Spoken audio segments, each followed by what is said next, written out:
So let's now jump on to the Vita version. Now, I got the Vita version this last week. I've been playing it over since middle of last week. And in general, so I'm going to just kind of, because you didn't pick it, you haven't got a Vita, have you? No, my review is I don't know. There you go. No. So I got up the Vita version. I have put up a few videos on our YouTube channel. I've put up some gameplay footage of the Black Suit Spider-Man on the PS4. I've put up some gameplay footage of using like some of the playset and a few other bits and pieces. I might do a few other videos as and when if needed. And I even did an unboxing. So you had the little cartridge, you had the Spider-Man playset, and you have the Escape from the Kill. So the actual Vita version itself, I thought it worked really well. The toy box mode is so much easier to use than the iPad version. It's, because you got the thumbsticks and the buttons. I jumped straight in and I put down a track, I put down a castle, I put down Epcot, and I started, you were jumping in and out of the menus, and it was so easy compared to the iPad version where you're trying to stretch and trying to find it, and it's higher than you wanted it, so you got to pull it down. It was so easy to use. It was literally just like doing it on the PlayStation, which is exactly what the Vita is. So my initial first reaction to the game is it feels like the console version. I think it's more in line with the PS3. So obviously, because I used the PS4, it doesn't look as nice, and there's no point in sugarcoating that. It's not going to. But I felt it's a lot better than the iOS version. It's a lot easier to use. I know I'm going to be taking it. When I go off every week and go to the in-laws, I can sit there now and do some toy box building, and they're going to be looking at me because they're going to be going, "Why is Iron Man now sat on the sofa?" Next to me, which again, you got the play sets, you've got the toy box game discs. They all work, and they all work very, very well. You can jump into that play set, and you can do everything you could do in the console version. There's no multiplayer in the Vita version at all. It's all single player. You can't do any multiplayer at all, even in the toy box. At least you don't have any annoying like iOS people coming in and intervening. The iOS version, in all honesty, for that purpose, for trying to build toy boxes, and then to have some random friend just jumping in and then creating chaos for when I'm trying to build something, was I had done it where I literally who the hell is that? And literally jump off, turn off the Wi-Fi connection so I could just literally carry on with what I wanted, because I didn't invite them in. They just dropped in. So that's I'm just going to be honest. It is the console version, and it is fantastic to have on the go. It should have been out 6 months ago. Yeah. I think it's way too late. I think they really. But the thing is with the Vita is that it's a very odd system at the minute. PlayStation aren't putting their full weight behind it, and so there's not a huge amount of games coming out for it. So I don't know why it hasn't connected the same with it all, but it is without doubt one of the most best portable gaming devices that we've ever had. It's got some amazing games on it. But this leads me on to my one major problem with the Vita version. It's not portable. I don't think being portable, sitting on a plane or a bus with a base, a figure, a desk, a playset piece, power discs, a couple of extra figures in your bag, that is not portable. You can't play this game while you're sat on the bus, because you're going to have to sit there basically with your in your bag, with your base, with your figure on, because it's just, you need all of your equipment that you've got on the console version. It's just not.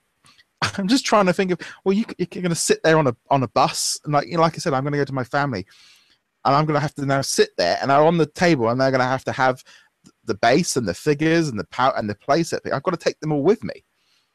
It's just not very portable.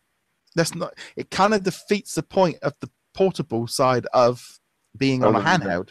Yeah. If they brought almost the PC version to the Vita, or the iOS version to the Vita as it was, it could be a way forward in the future for them to create a portable version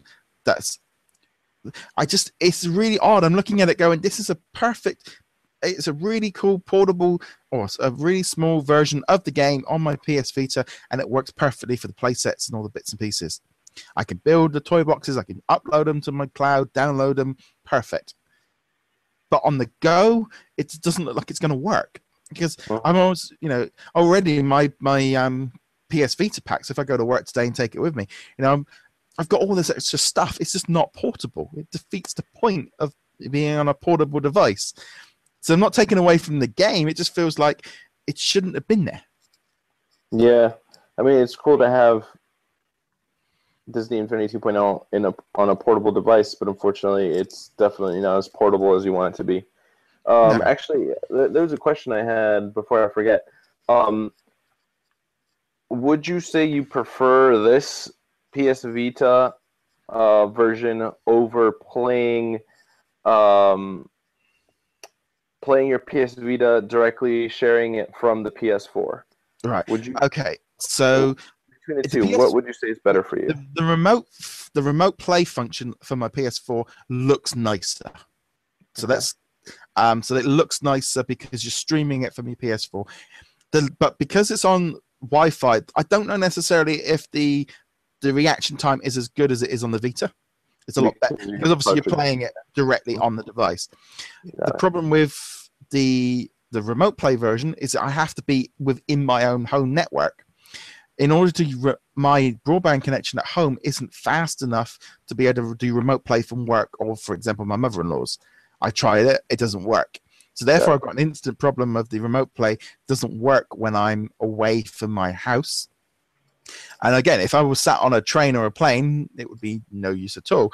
But I would be using it natively rather than using the remote version of it because I felt it ran better. It felt more reactive when I was playing it natively. When I was playing on remote play, I didn't really notice it too much. But having played it actually on the game itself, it's like, I would be playing it like that, and then just uploading my toy box to a cloud. Okay. It did struggle with playing some of the big toy boxes from like the weekly top 5. I put a few toy boxes on, and I was noticing kind of a bit of jumping. But I'm looking at it with Disney Infinity as a whole, and that unless you're running on an Xbox One or a PS4, everyone's experiencing that on the PS3, the Xbox 360, the iOS. It's happening on everything. There's just been that general thing of some of the toy boxes just do not work very well off of that main big machine. But no, in general, I think the Vita version is great. If you've got a Vita, I pick it up. How long they're going to be, we don't know how many they've created. I think exclusive to Canada and EB Games, exclusive to GameStop in the US, and in the UK and Europe. There's not specific retailers that have got it. But yeah, I would say if you've got a Vita, have a look seriously at it. If you want to play the toy box a lot or something like that, it's a good option. I don't know if it's a smart idea launching it the week of announcing 3.0 because it's kind of like it just feels late, and I feel they've lost some of the momentum had they come out with this for Christmas. It just feels a bit late. I still feel a lot of people bought it, and it was very obvious in our Facebook groups, but a lot of people bought it just for the variant figure. They bought it, and then they immediately put up everything else for sale. So yeah, if you want the Vita version and you've got a Vita and you just want the game, you're going to be able to get that stuff pretty cheap. I know in the US there was a lot of promotion with them chucking in a free figure in the Avengers place. So in actual fact, it worked out really cheap. It was a cheap way of getting into Infinity.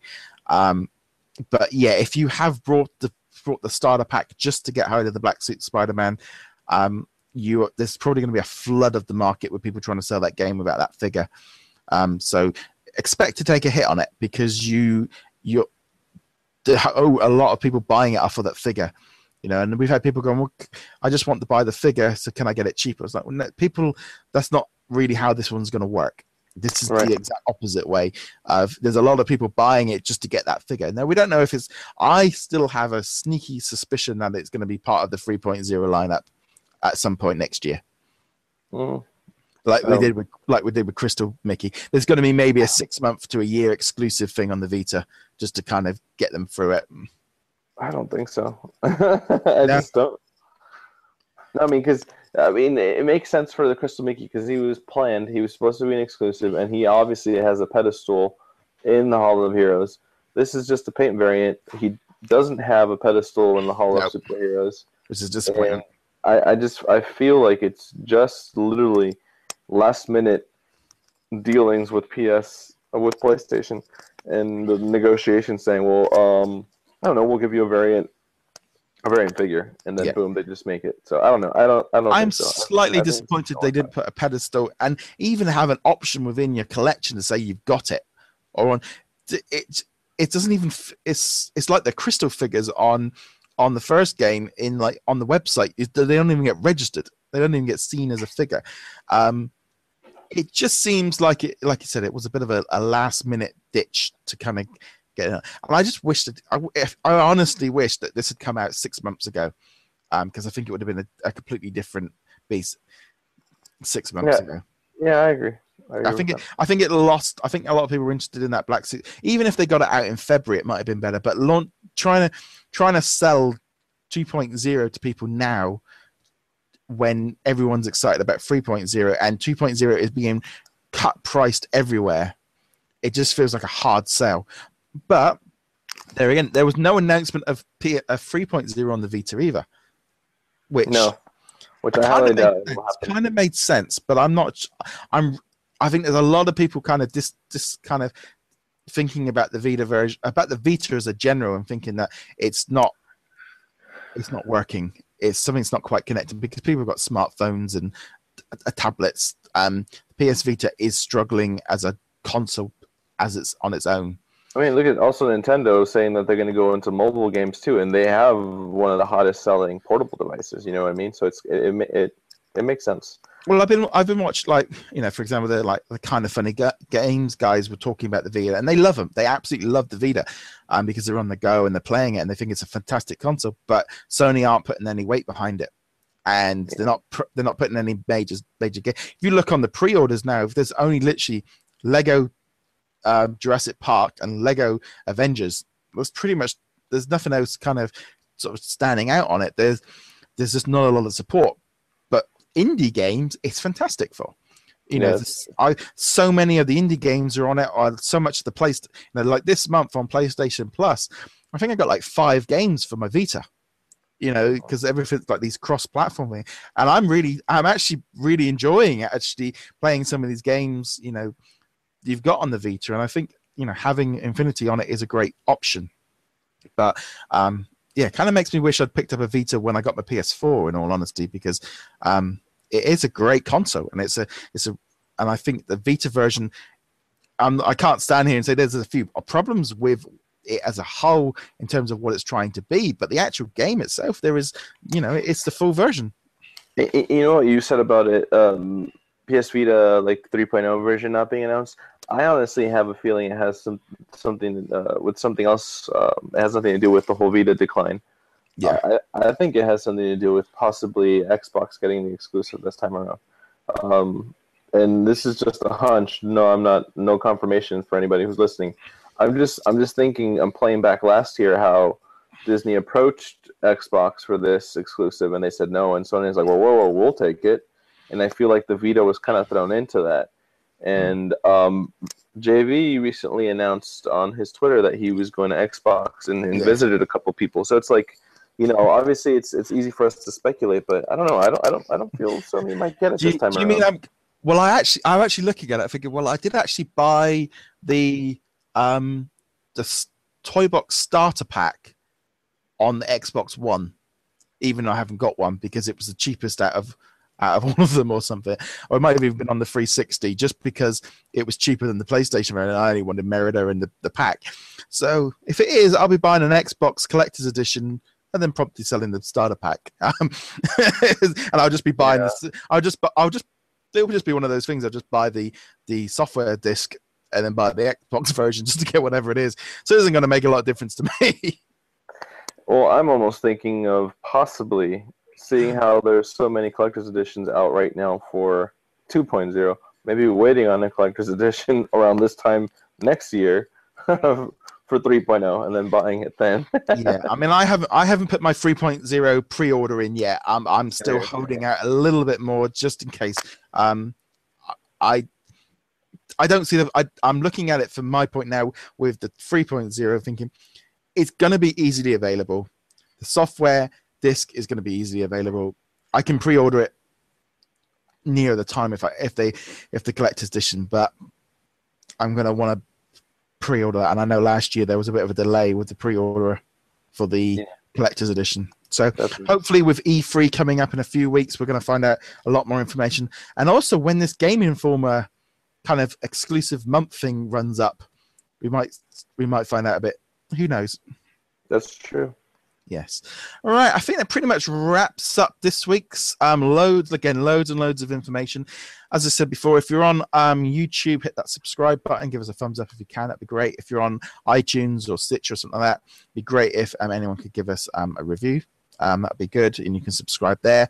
Check us out on Twitter at DisKingdom. You can also find us on Facebook and obviously at DisKingdom.com and all the other bits and pieces. A big thank you for joining me again this week.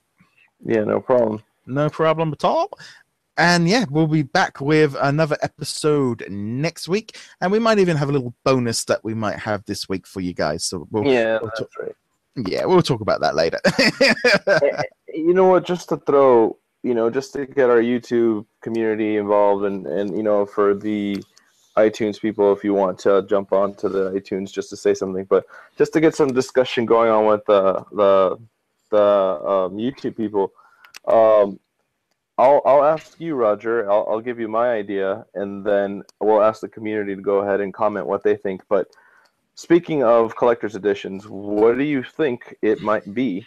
Obviously, we got the big frost giant from Thor in for 2.0, and it was a big part of the playset in the Avengers, so we got that. So what do you think might be the actual centerpiece for the collector's edition in this one? For me, I'll just tell you, I'm thinking it's going to be a Jabba the Hutt and like the original scene where you have, not the original scene, but basically the original trilogy characters go around it. That's my idea. What about you?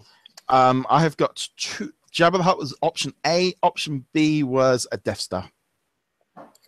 And just throw out an option C. I was also thinking the cantina. Maybe them surrounding a cantina.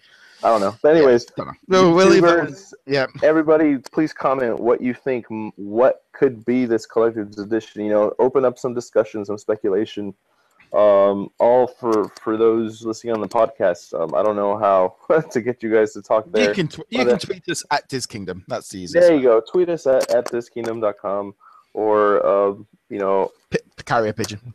Yeah, carrier pigeon. Yeah, or smoke signals. Yeah. Or you can tweet me at Abe Junior 22 if you want to ask me something too. Whatever. Okay. Right, guys. Thank you very much for joining us again this week. Lots of Disney Infinity stuff, and it's going to be we're in full Infinity season. It is. Yeah. Yes. Now you made me think of Bugs Bunny. Elmer Fudd. Elmer Fudd. Thank you. I'll get that wallet. Wabbit season. No, it's Infinity season. Okay, guys. Thank you very much for watching, and we shall see you guys in another video. That's right. Laters, everybody. Laters. Arr.